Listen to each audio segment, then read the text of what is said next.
You know, it's funny because when you hear mountaineer, you expect to see a man that's built like a mountain.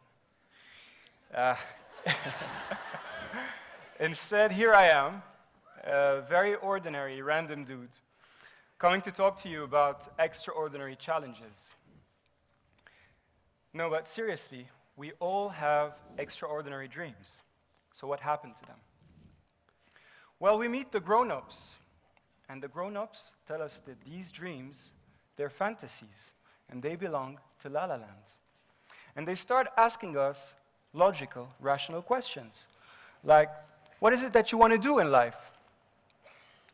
And will this give you a comfortable lifestyle? And what is it that you need to study to get there? And do you have the right set of capabilities? And they start throwing at you tests like the GMAT, the MCAT, the LSAT, the GRE, the TOEFL, to measure how realistic your ambitions truly are. And suddenly, the conversation shifts from dreams to realistic ambitions. And while dreams tap into the infinite human potential, realistic ambitions are limited by human obstacles. So I want to talk to you about dreams and what it takes to realize them, especially when you're an ordinary person like myself. But let's first start with a dream. What's a dream, right? A lot of people think, yeah, you're lucky, you have a dream. We don't have a dream. Wrong. We all have dreams. And a dream starts with a fascination. It's an obsession. It's something that we keep thinking about even when we're laying unconscious in bed. So I'm going to do this short exercise with you. I want you to close your eyes for a very short moment and think of something that fascinated you when you were a child. And I want you to keep this thought throughout this presentation. Okay, back to reality and back to me. When I don't work, because I work in an office actually, and when I don't work, I climb mountains. When people go on relaxing vacations, I take those vacation days to go on expeditions. A lot of my friends who are here in the room think that I'm mentally disturbed. I'm a bit crazy. And yes, you're right, I'm slightly deranged. And I'm going to talk to you about my childhood, going back to March. See, ever since I was a little boy, I was always fascinated by mountains, by their grandiosity and by their emptiness, although I was a city boy. But at school, they had a nickname for me. They used to call me Peter el-Khisir, simply because I wasn't strong enough or fit. But my dream was to become a high-altitude mountaineer and to one day climb that mountain, the highest mountain in the world, Mount Everest. And here's the first thing I learned about realizing a dream. You had to stop talking about it and start walking. So in 2006, one of my best friends, I saw him, calls me up and says, we've been talking about this for so long. I've organized an expedition to Kilimanjaro. It's in 2 weeks. Are you in? Well, he caught me by surprise. And in life, when a strange opportunity like this one comes your way, there's only one right answer. Yes. As a matter of fact, hell yes. So I went there completely unprepared, thinking to myself, it's just a hike. What could possibly go wrong? And although I was right about the fact that Kilimanjaro is not a very technical climb for those of you who did it, here's what I didn't know. On summit day, the final day, when you actually go to the summit, it's pitch dark outside. You wake up at midnight. So you need a headlamp to be able to guide yourself. But I didn't have a headlamp. I didn't know what a headlamp was. So I stepped out, and I was completely blind. So I had to rely on the indirect vision of the other climbers. And this was terrifying. The temperature is minus 20 degrees. So what you need is a proper layering system that keeps the cold away from you. And at the same time, your sweat gets expelled outside of your clothes. Instead, I was wearing my old ski outfit and thinking to myself, this was the right thing to do. So my sweat froze on my body, and I started shivering and getting stomach cramps. And I had a bottle of water, but instead of keeping it warm on my skin, I kept it in my backpack, and it froze. So I couldn't drink and I became dehydrated. And to top all of this, as we make it towards the summit at about 6,000 meters of altitude, you have about 40% less oxygen. So you feel that your head is the size of an overinflated basketball that's about to blow up at any time. And to produce one single step, you need to make 4 breaths. So let's do it.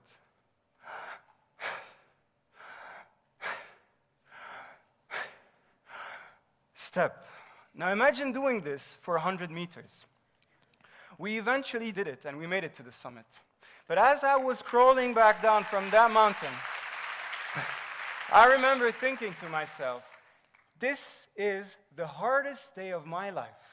I never want to feel this miserable again. And here's the first thing I learned on Kilimanjaro, is in life, when you're faced with a big challenge, you can't just improvise. You need to plan, prepare, train, and then execute. And this is exactly what we did for our second expedition, Mont Blanc, in 2009, the highest summit in the Alps. Now, Mont Blanc is not that high. It's at about 5,000 meters of altitude. But it was the logical next step in my learning curve, because it's a technical climb. On that mountain, you have to learn a set of skills, like, for example, how to walk on a glacier. A glacier is just ice. How to use crampons and ice axes, very strange stuff, while being tied to a safety rope to the other climbers. And all of a sudden, mountaineering takes a completely new shape. It's no longer about placing one foot in front of the other. It becomes multi-dimensional. You need to be in the moment, focused on every move, and you need to be able to take very quick decisions. And I recall 2 very hard moments from this expedition. The first one is called the couloir of death. That's right. And you have to traverse this very steep slope while you're tied through a safety rope, and you have rocks that are shooting down at you at about 90 kilometers per hour, like bullets. So you have to dodge them and keep walking calmly and undisturbed. La, la, la, la, la. The second moment I recall was a very tough one, is the final ridge that leads toward the summit. It's called l'Arret des Bosses. It's not wider than 1 meter. And on one side, you have a 2,000 meter drop towards Italy. On the other side, you have a 1,000 meter drop towards France. So you have to carefully place your feet while the wind is battering you at about 40 to 70 kilometers per hour. Now, as we made it to the summit, this is what I learned. Each step matters way more than the actual summit. Your life is connected to every move you make. And here's what I learned from Mont Blanc. Commit to 1 step at a time. Thank you. My next step was Ararat, the highest summit in our region. It's at the border between Armenia and Turkey.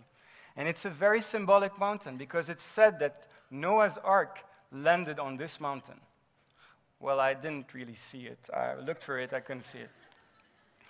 And at about 5,200 meters of altitude, it didn't represent a new form of complexity for me. But on our way there, I fell sick, and I stayed sick the entire climb.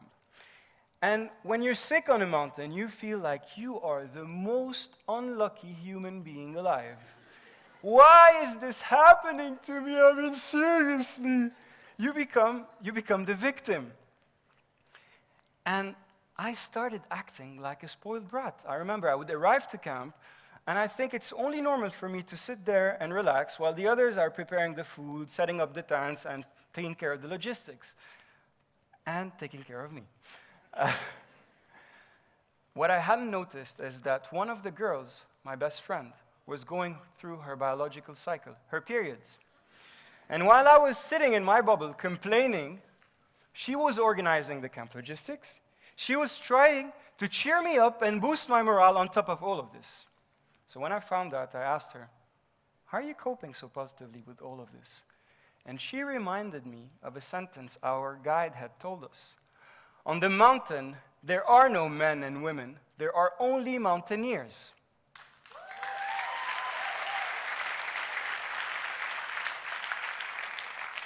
And then it struck me.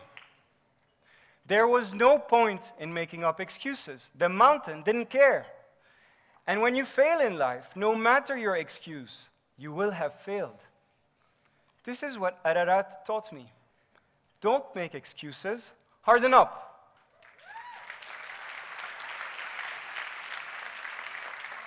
In 2011, we founded TEAM Lebanon with 6 of my Mountaineer friends.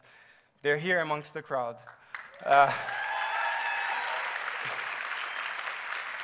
We wanted to be the first all-Lebanese team to climb the 7 Summits Challenge.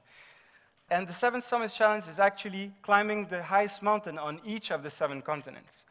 But why were we doing this? We wanted to prove that a bunch of very ordinary men and women could achieve very extraordinary challenges. And since most of us were volunteers in the Lebanese Red Cross, we wanted our purpose to be about the Red Cross, to promote the cause, and to raise funds for it. Now, by January 2012, we all had a lot of experience. So we said we're going to start with Aconcagua, the highest mountain in South America, at about 7,000 meters high. Now, this is a serious expedition. It's a 14-day expedition. And I'm not going to talk to you about the entire expedition, just this one point, the toughest point of Aconcagua. It's called the Canaleta. And it's only 150 meters away from the summit, so you can see it. It's almost there. But this is the point where all mountaineers usually quit. Because by the time they made it there, they've exhausted everything they have, and they're completely drained. And they have to climb the steepest, hardest slope that leads to the summit. On that day, Avo, the most experienced member of the team, and my climbing mentor, was feeling in great shape. He was cheering us up with his motivation and energy. Come on, guys, we're almost there. There is no turning back. We're there. And then we stopped just to catch our breath for a very short instant. And Avo was struck with altitude sickness, severe altitude sickness. And he started vomiting in a very, very scary way. And at that point, we all knew that this was it. He had to exit now to a lower altitude, or he would be putting his life at risk. Now, Avo is a very wise person, and he took the very hard decision to retreat, although he was so close from the summit. And watching Avo go back was the hardest moment of my expedition. I had drained all my physical and my mental reserves. And if the strongest member of the team had turned back, what was I, Peter El-Khisser, still doing there?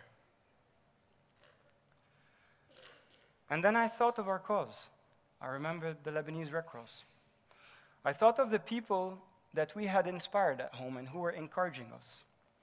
I thought of my mom, who had passed away, and whom I was dedicating this climb to.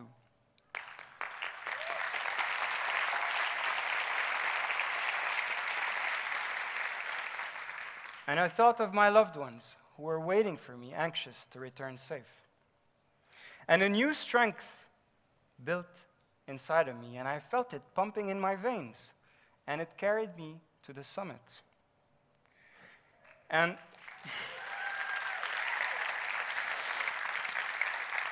here's what Aconcagua taught me as I was making it up to the summit. You have to do it for a greater purpose than your ego.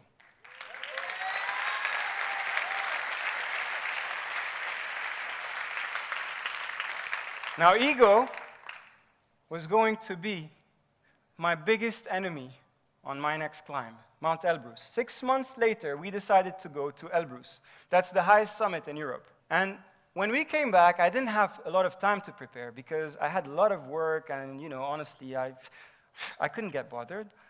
And I started thinking, Elbrus is going to be a piece of cake for me, the big conqueror of Aconcagua.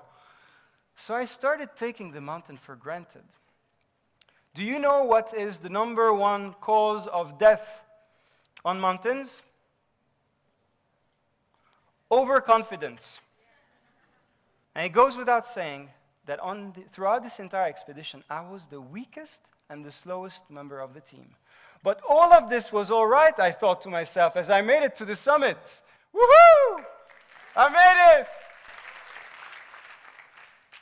Here's what I didn't think about: the way down. I had given everything I had on the way up, and on the way down, there was nothing left. My knees were buckling. I became like a zombie. And my team had to take turns to start dragging me down from the mountain, almost rescuing me. And what usually takes about 3 to 4 hours to descend took us 7 hours to drag me down, while a very dangerous thunderstorm was coming in. And for the first time in my life, I had put my entire team at risk. And this is what Elbrus taught me. When you get successful in life, don't get cocky.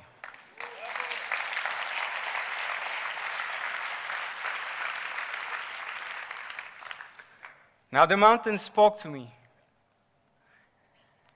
And this is what I've learned so far. But I still have 4 mountains to discover before my challenge is complete. So I want to ask you, what are your mountains? And they're talking to you right now. Are you listening? Thank you.